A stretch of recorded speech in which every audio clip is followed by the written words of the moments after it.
The Sheriff's Department receives a state grant to study the cost of regionalizing dispatch services. A bill to raise the minimum wage in Massachusetts is moving along, and the town is looking for snow removal contractors. These stories and more on this episode of Barnstable Today. It's Tuesday, September 3rd, 2013. I'm Sarah Mannel.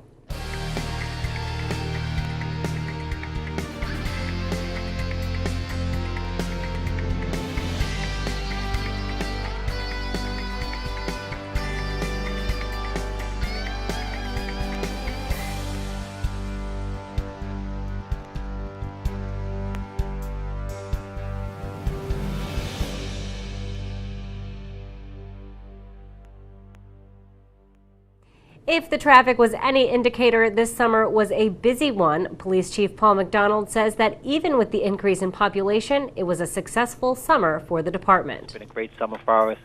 This past weekend was relatively quiet. There were no major events. There was several calls for service regarding the closing of the late-night establishments on both Friday and Saturday night, but no significant calls, no major incidents.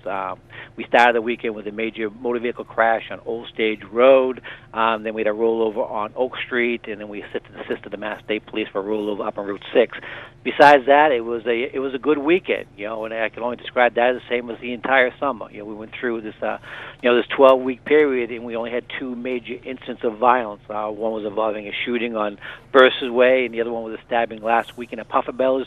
Both of those major incidents were cleared with arrest. So as far as the police department goes, it was a excellent summer for us, and we hope the business community had an excellent summer also. The Sheriff's Department was awarded a $200,000 state grant to study an expansion of its regional call center. Chief Paul McDonald says right now, making sure all parties are involved in regionalization is key. We've been working on this. The Cape Chief and the Fire Chief have been working on this for the past 2 years. If you remember back 2 years ago, there was a $136,000 grant given to Barnstable County for a feasibility grant to study the possibility of regional public safety dispatching for both police and fire. That was completed. The recommendations were put out there. We then moved forward for the next round of grants, which was a $203,000 to actually start to implement the process. We worked very closely with the Sheriff's Department. We tried to get everybody on board. It was unanimous with all the police chiefs and fire chiefs. They moved forward. The only one we didn't have was the Sheriff's Department. And the stumbling block was the governance board. Who's going to be in charge of this? We wanted to put together a governing board that included the police chiefs, the fire chiefs, and the Sheriff's Department. The sheriff, of course, he already has a somewhat regional dispatch center, and he wanted to maintain control of that. And all of the fire chiefs and the police chief, they just did not want to give up that such an important process in law enforcement, the dispatch center, to one entity named the sheriff. They moved forward, and the state, in their wisdom, gave it to the Sheriff's Department. McDonald says the process of regionalizing dispatch services is a lengthy one, and for now, services will remain as is. State Senator Dan Wolf is heading back to Beacon Hill with a full agenda. Up first for Wolf, a bill that would raise the minimum wage in Massachusetts. Wolf says the federal minimum wage is $7.25 an hour. In Massachusetts here, we have a minimum wage a little bit higher at about $8 an hour, which equates to a little over $16,000 a year. I think the most compelling part of this to me, though, is that if you dollar adjust the minimum wage in 1968 and you compare it to the minimum wage today in Massachusetts, it's actually gone down 25%. And most people don't realize that. When you say, well, the minimum wage is $8 an hour, people say, well, it's been going up and that's sort of adequate. The truth is that in 1968, the dollar-adjusted minimum wage was $22,000 a year, and now it's $16,000 a year. So really what I'm hearing from folks who want to see the minimum wage go up is, for starters, let's just put it back to where it was 45 years ago. Wolf says the bill would affect a large number of Massachusetts residents. Almost 75% of workers at minimum wage are older than 20 years old. So one of the things is that debunking the myth that all these minimum wage workers are teenagers. They're not. Almost three-quarters of them are more than 20 years old. There are 581,000 workers in Massachusetts who would be affected by increasing the minimum wage. And again, most of them are in their 20s or older. It is true that half of the new wages from the increase in minimum wage would go to workers with family of incomes below $50,000. So again, the idea that minimum wage jobs are being held by people in households where there's a primary breadwinner that's making a lot of money and this is just sort of incidental income. That's not really true when you consider the fact that half of the increase would go to families making less than $50,000 a year. And that's right around the median in Massachusetts. In the Cape and Islands, the median income is about $44,000 a year.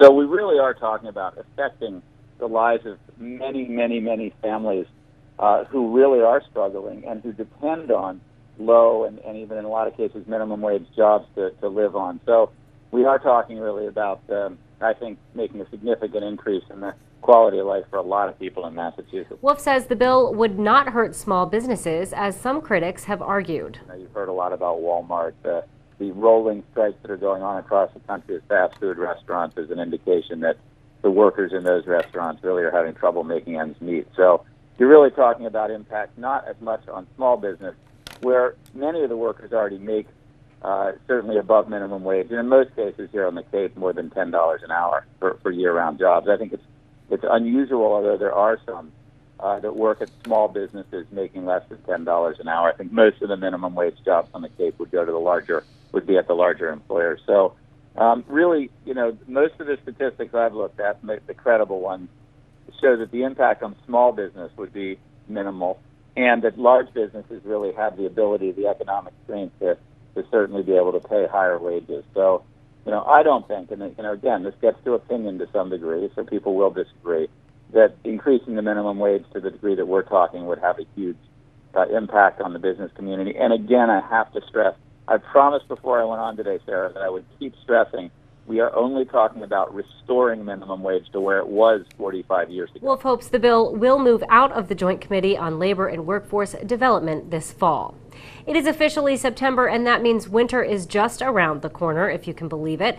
Director of Public Works Dan Santos says the department is already preparing for inclement weather. The big thing for Public Works is snow and ice removal, which actively takes place between November and March for the most part, with the occasional outliers, as we've seen over the years, storm-wise.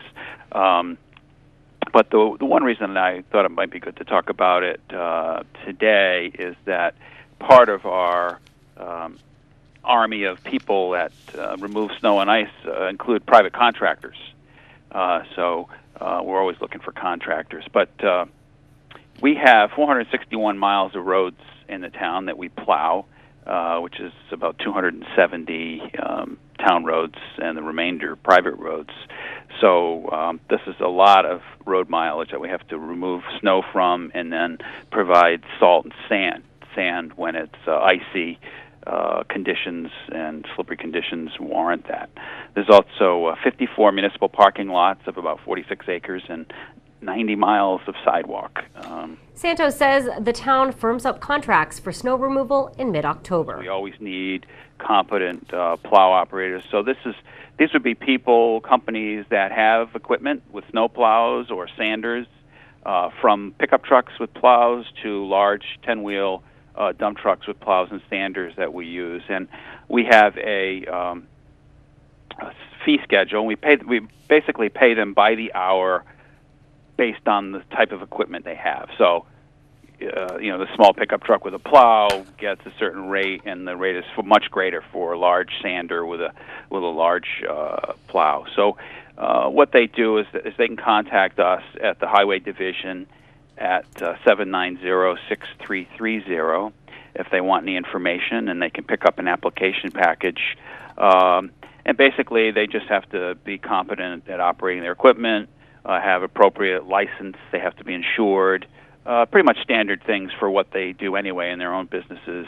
And then we do some training, and they'll get a route, and it'll always be the same route, so they get used to it. They get used to the nuances, because a lot of the private roads, they turn into driveways, and they got to know, what's the road and what's the driveway, and so it can be tricky. For more information on how to apply for a snow removal contract with the town, contact the Department of Public Works Highway Division. With Barnstable Today, I'm Sarah Mannel.